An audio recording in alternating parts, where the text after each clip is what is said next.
तो दिल्ली में सोमवार से ऑड इवन लागू नहीं होगा। दिल्ली सरकार ने अपने फैसले को वापस ले लिया है और इस मुद्दे पर हम चर्चा करेंगे, लेकिन शुरुआत इस रिपोर्ट के साथ।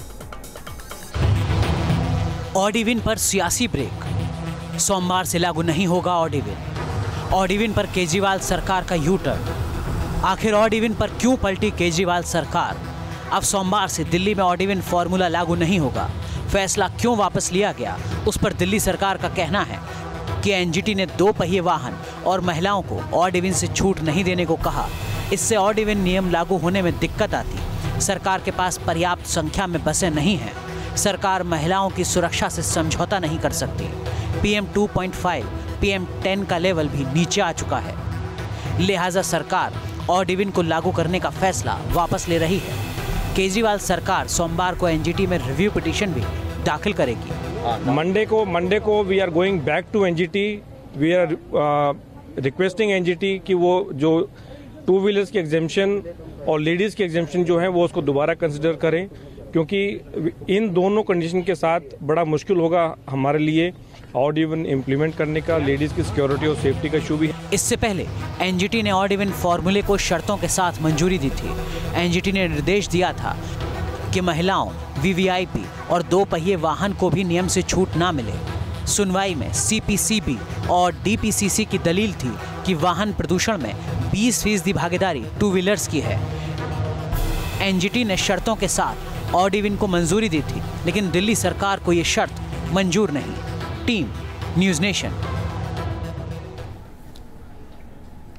तो इस मुद्दे पर बात करने के लिए हमारे साथ खास मेहमान जुड़ चुके हैं। हमारे साथ वरिष्ठ पत्रकार NK सिंह जी मौजूद हैं। हमारे साथ पर्यावरणविद आनंद आर्या साहब जुड़ रहे हैं। कांग्रेस पार्टी के प्रवक्ता आलोक शर्मा हमारे साथ जुड़ रहे हैं। हमारे साथ नवीन कुमार जी स्टूडियो में मौजूद है, बीजेपी के नेशनल स्पोक्स पर्सन है। ऋचा पांडे मिश्रा मेरे साथ है इस वक्त स्टूडियो में, जो कि नेशनल स्पोक्स पर्सन है आम आदमी पार्टी की। ऋचा पांडे मिश्रा, मेरा पहला सवाल आपसे है, ऑड इवन रद्द हो चुका है और अब आप जो है मंडे को रिव्यू पिटीशन डालेंगे इस पूरे मामले पर। यू टर्न जो लिया गया इसका आभास आपको पहले से रहा होगा, क्योंकि उद्देश्य तो साफ था ऑड इवन का, लेकिन उसके तरीके पर एतराज था लगातार नेशनल ग्रीन ट्राइब्यूनल को। देखिए, ऑड इवन अच्छा है और इसीलिए जो ग्रेडेड रिस्पांस सिस्टम है, जो सुप्रीम कोर्ट ने बॉडी का गठन किया था, उसमें EPCA ने भी ऑड इवन को मेंशन किया है और लास्ट की 14 नवंबर तक की मीटिंग में मेंशन्ड है। तो ऑड इवन एक शॉर्ट टर्म मेजर है। जब अमुक लेवल तक पोल्यूशन पहुंच जाए तो ऑड इवन को इम्प्लीमेंट करना चाहिए।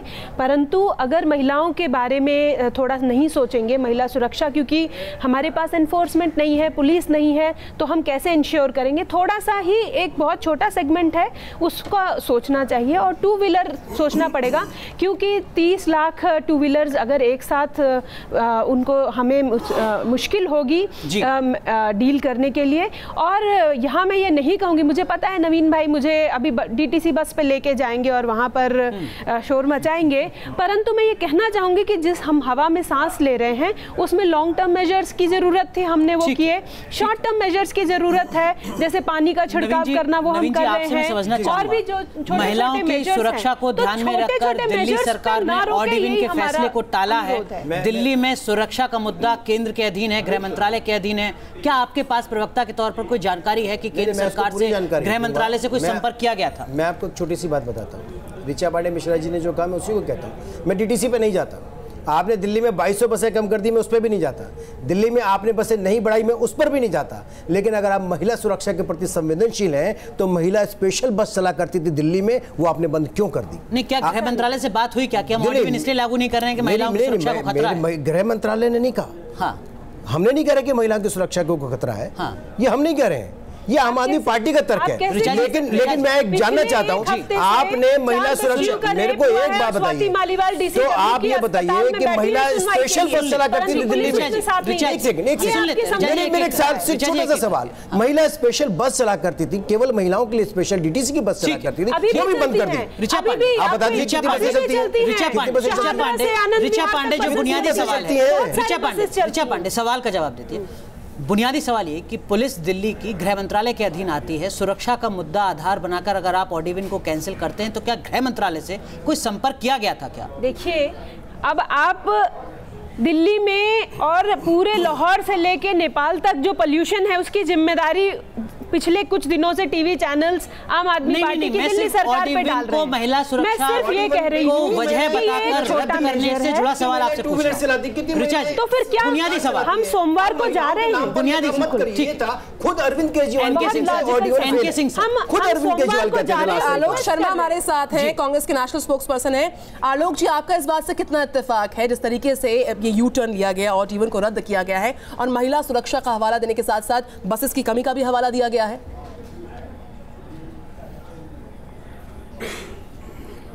देखिए, मैं समझता हूं पार्टी केजरीवाल हमेशा से यू टर्न पार्टी रही है और हमेशा से अपने फैसलों पर जहां उनको लगता है कि राजनीति का पारा कम हो गया, राजनीति अब इस मुद्दे पर नहीं हो पाएगी और जो करोड़ों रुपए का जिस तरह से एडवर्टाइजमेंट देकर अपनी ब्रांडिंग होती है, इनको लगा कि अब वो नहीं हो पाएगी तो वापस यू टर्न ले लिया इन्होंने।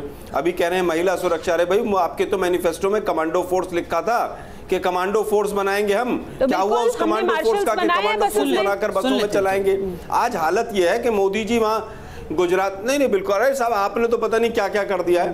मोदी साहब गुजरात में जाकर भाषण देंगे, केजरीवाल जी भोपाल में जाकर भाषण देंगे, फिर दोनों ट्वीट कर देंगे और राहुल गांधी अपने कुत्ते को बिस्किट खिलाएंगे टीवी पर बनाएंगे, लेकिन आलोक शर्मा साहब जरा ईमानदारी से जवाब दीजिएगा। बना दिया गैस का चैम्बर, केवल ये बता दीजिए कर रहे हैं आप आलोक जी, केंद्र सरकार ने ये हालत रातों रात तो खराब नहीं हुई होगी। क्या आपको लगता है कि पिछले एक दशक से या उससे भी लंबे वक्त से लगातार पर्यावरण से समझौता किया जाता रहा, तब जबकि 10 साल तक दिल्ली में आप थे और 15 साल तक राज्य में आप थे?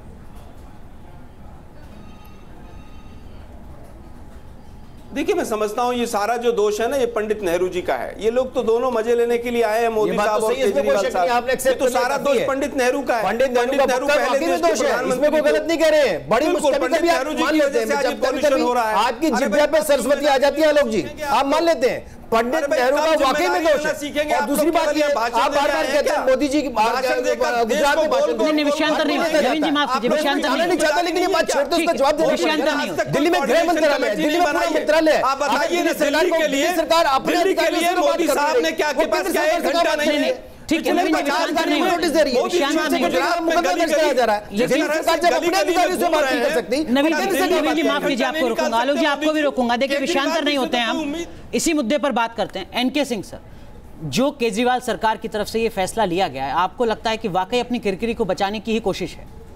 नहीं, बहुत सीरियस ही बात है कि जिस तरह एनजीटी ने जो क्वेश्चंस पूछे थे उस पर मुझे लगता है कि साल भर पहले से तैयारी करनी चाहिए थी। अगर सिंसियर थे तो ये कल ये ऑर्डर जो निकाल रहे हैं, इसके पहले आपको बसेस की क्या स्थिति होगी, हम कितना पब्लिक ट्रांसपोर्ट प्रोवाइड कर पाएंगे, ये थोड़ा तैयारी करके इसको लाना चाहिए था। पिछली बार किया था जी, पिछली बार नया था तो किया था, आज आपने अचानक लागू कर दिया।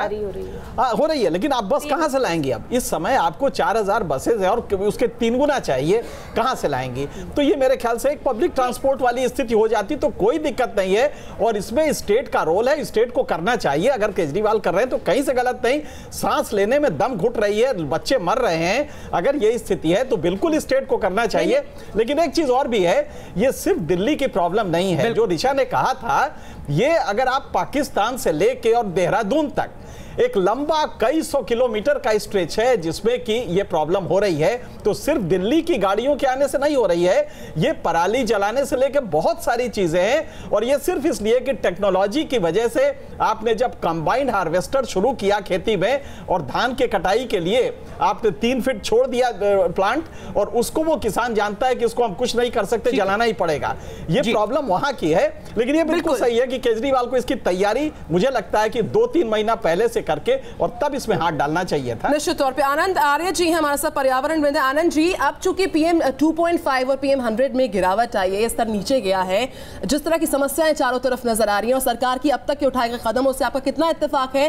क्या वो कदम सराहनीय है या फिर जो होने वाला था उसको रद्द किया गया वो हो जाता तो हालात बेहतर हो सकते थे?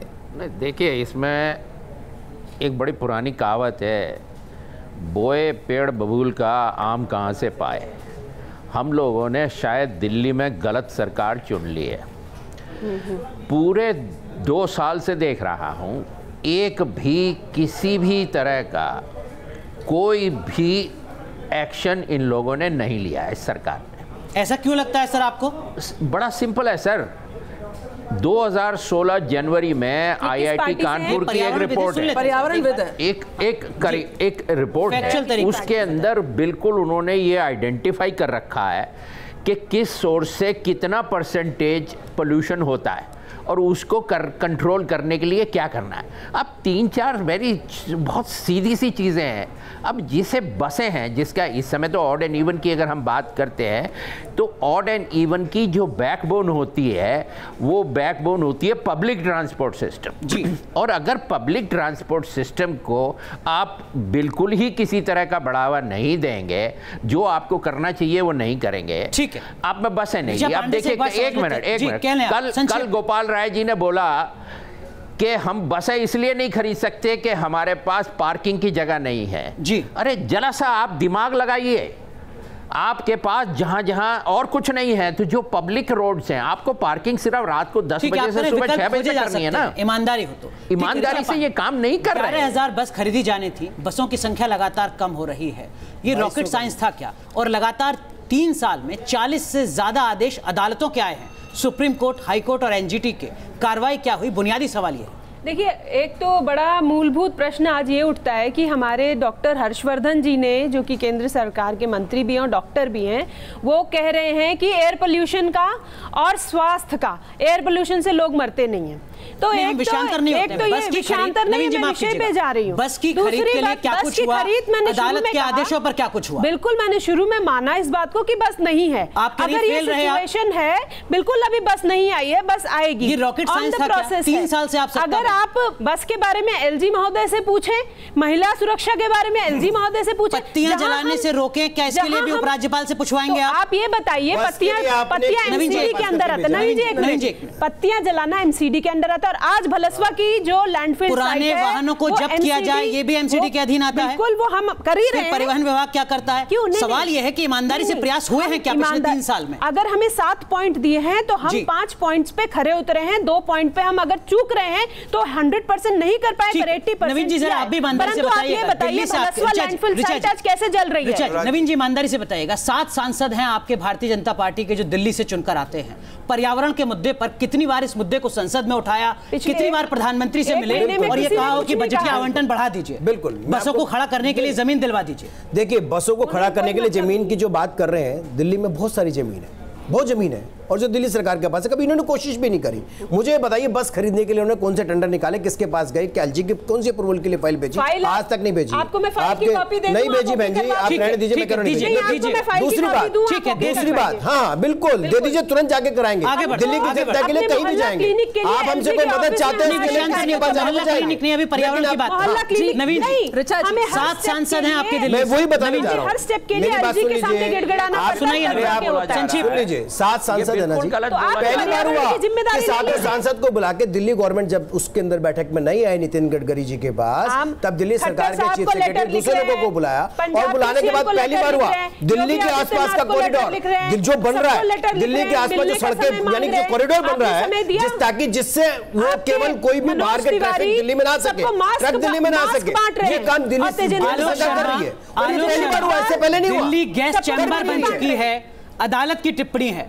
क्या हम ये उम्मीद कर सकते हैं आप तीनों राजनीतिक दलों से कि गंभीरता के साथ, ईमानदारी के साथ दिल्ली के हालात को सुधारा जाएगा? राजनीतिक गंभीरता दिखेगी, गैस चैम्बर से हालात सुधरेंगे दिल्ली के? उम्मीद करें क्या आपसे भी? देखिए, सातों के सातों सांसद बीजेपी के हैं, 67 विधायक आम आदमी पार्टी के हैं, 12 साल से कॉर्पोरेशन में बीजेपी बैठी है, करना धरना कुछ है नहीं, और दोनों पार्टियां यहां बैठ के लड़ रहे हैं जी। अरे भाई, 12 साल में आपने लैंडफिल साइट्स को नहीं संभाल पाए, लेकिन मोदी जी नया भारत बनाएंगे। केजरीवाल जी से पूछिए 3.5 साल में कितने सीवेज ट्रीटमेंट प्लांट बनाए हैं, जरा बता दीजिए। केजरीवाल जी से पूछिए, 1500 रुपए हर ट्रक के ऊपर एंट्री फीस लगती है पर्यावरण के नाम पर। अनुराग जी, 1500 रुपए एंट्री फीस लगती है पर्यावरण के नाम पर। वो 1500 रुपए की पर्चियां भी जाली बिकती हैं। बॉर्डर पर जाकर कोई चेक करे, यहाँ पर आपके पास आना चाहूंगी, मैं समझना चाहूंगी आपसे। जिस तरह से अब चूंकि एक बार फिर से सरकार जो है एनजीटी में जाएगी सोमवार को, आने वाले सोमवार को, और जो चूक है और जिन छूट को लेकर एनजीटी का एतराज है, व्यवस्था को लेकर एनजीटी का एतराज है, उस पर अपनी दलीलें रखी जाएगी। आपको लगता है कि अगर यहाँ पर आने वाले वक्त में तस्वीर बदलती है, तो क्या इंप्लीमेंटेशन हो पाएगा इसका? अभी अभी एक फोटो आया था, स्विट्जरलैंड का प्राइम मिनिस्टर जो चेयरमैन भी होता है, वो अपने यहाँ जा रहा, स्वीडन का प्राइम मिनिस्टर, वो जब जा रहा था तो अपने किंग के यहाँ जाके उसने साइकिल पे जाके अपनी जो कैबिनेट का डिसीजन था वो दिया था।